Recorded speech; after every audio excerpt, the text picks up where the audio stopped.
For today's video mga kalapatid, kukunin na natin itong anak ng tipler. Nakalimutan ko kahapon to. Dapat pala no, naglipat na tayo ng YB kahapon. Sinama na natin to mga kalapatid. Kaso nakalimutan ko nga. Ayan, may itlog pa yan mga kalapatid. Ayan, oh. Diba? So kakababa lang nung isa. Ikakakyat nung isa. Ayun, okay naman ang pupus. Buo naman. Sakto-sakto. O yun yung galing sa taas yung isa. So ayan na sila ngayon. Pag silang tatlo magkakasama dyan, diba? Nag-produce kagad tayo na isa. Ngayon kunin na natin. Tanggalin lang natin tali. Medyo nakabull ng konti ito eh. Kailangan may ilagay na natin to dun. Kasama ng mga bagong YB. Kasi diba sabi ko sa inyo, gagawin natin kasama to ng itim. Yung anak ni Barak. Magiging ano to, partner niya to pag training dito sa likod. Kasi yung iba, halos sa taas kukulong yun. Tignan ko kung yung isang kalawang ay malalagay natin. Dali lang. Mailap kasi itong tipler eh. Baka tumakas. Ngayon na mga kalapatid. So, baka maliparan tayo. Ito lang kailangan natin. Ito lang. Yung YB lang. Tara. Yun. Kukuha natin yung bagong tipler. Ito na. Siya si Idol Madla, nakakahanga, may mga hawak, gandang linyada. Ika'y inspirasyon kung bakit hanggang ngayon ako'y palaging pumakarera. Yan ang background natin ngayon, si Pem, nakakasya natin na buntis. So, ito yung tipler. Ganda ng tipler mga kalapatid. So, talagang iba yung hipo nila. Yung hipo nila talagang maliit lang. Sa maliit kasi talaga siya yung katawan nyo. Ang iksi ng katawan. Tapos ito yung bagwis ng tipler natin mga kalapatid. So white flight siya. Grisel na white flight. Ayan, iksi pa ng bagwis. Oh.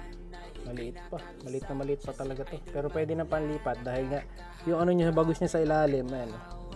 Ano na, tuyo na. Sarado na rin halos. Yung buntot naman niya, grisel din ang buntot eh. Grisel talaga.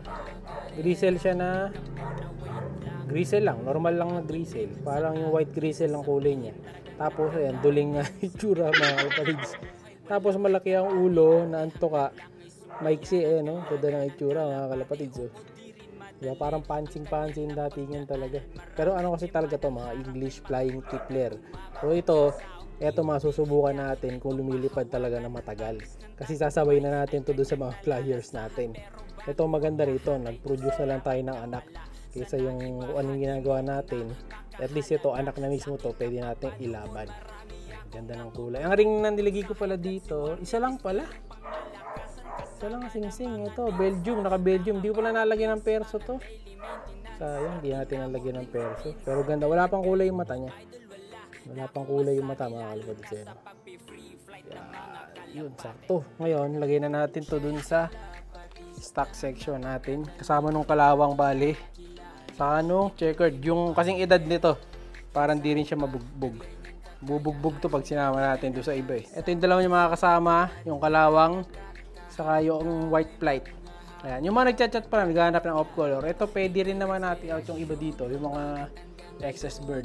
Ayan, chat na lang kayo. Ayan. So, ito yung mga young bird natin. Ayan. So, ito yung blue bar. Hindi ko i-out yung blue bar kasi isa lang yan. Ex-machina bird dyan. Cross Alphonse. Itong imbrek. Ito pwede to. Yung imbrek na dalawang pula. Ayan, pwede natin out yan. Yung itim, hindi rin. Kasi inabangan ko pa yung pag-molt nito. Baka maging black grisel pala to eh. No? Titingnan ko pa magiging kulay niyan. Saka baka mag-hen. Sayang yan. Ito may itim dito. Ito yung makakasama nitong tipler. Yan yung itim. Yan, yung anak ni Gobi. Yung kalawang, hindi rin yan mga kalapatids. Yan, panganay na kalawang natin yan. Etong checkered, ewan ko, depende. Mapag-usapan naman. Kasi isa lang lahi din na to eh. Konti lang lahi nito kaya gagawin natin flyer. So ngayon, pasok na natin siya. Pero itong white flight, pwede yan.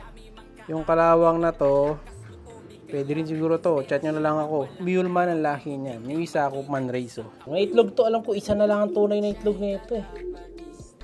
So baka papisa na natin mismo sa kanila. O kaya papisa ako ng isa dun sa dalawa sa likod. Tinapon ko yung isang itlog nito eh. Kasi kala ko may makakasabay yan na ibang itlog. Itlog ng racing sana papipisa ako. Kaso wala palang nakasabay. So ang date kasi nila 9/16. Eh parang wala makakasabay eh. Kaya negative. Wala tayong makita. Yung kasunod niya kasi 922 na.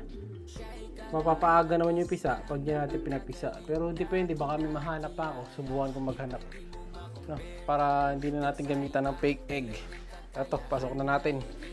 Nainip na siya. Subukan ko muna pala ng ideal bago natin lagay. Lagi natin binibigyan ng ideal. Ito. Bago natin sampa dun sa lalagyan. Diba, ayan yung painuman. Gagawin lang natin dyan. Yan. Ilalagay lang natin yung tuka niya. Ayan. Babasahin natin yung tuka niya dito sa inuminan. Ayan. Pag nabasa na yung mukha niya sa painuman, pwede na natin siyang ibaba dyan. Ngayon. Ayan. So, alam na niya, kumbaga, saan yung tubig. Para di siya maghanap kung nasaan yung tubig. Yan. Tinuro na natin sa kanya, kumbaga. Ayan. Lalo kulay blue naman eh. Basta blue, palatandaan niya na tubig yun.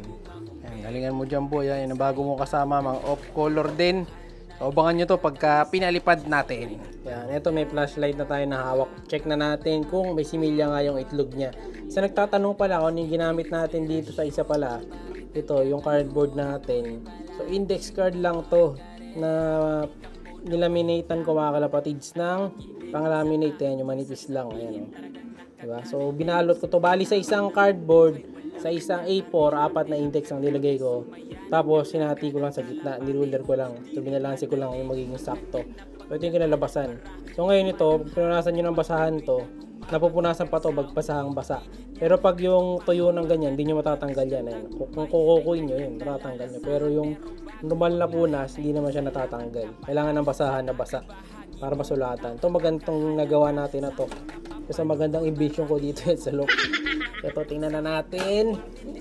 So, yung pinararaffle ko na tipler, mga kalapatids, ha. Legit yun. Nabangan nyo lang. Ayan. So, tingin ko ito yung babae kasi. Ayun naman yung cock. Ayan. Tingnan natin yung itlog niya kung may similya. Pasok na natin ito. Ito yung fake egg. Ayan yung bilaw. Ito yung tunay. Kunin na natin. Yeah. Para makita natin. Maigi. Ito yung itlog. Ayan, may ugat mga kalapatids. May ugat yung isang itlog nila. Tippler egg yan.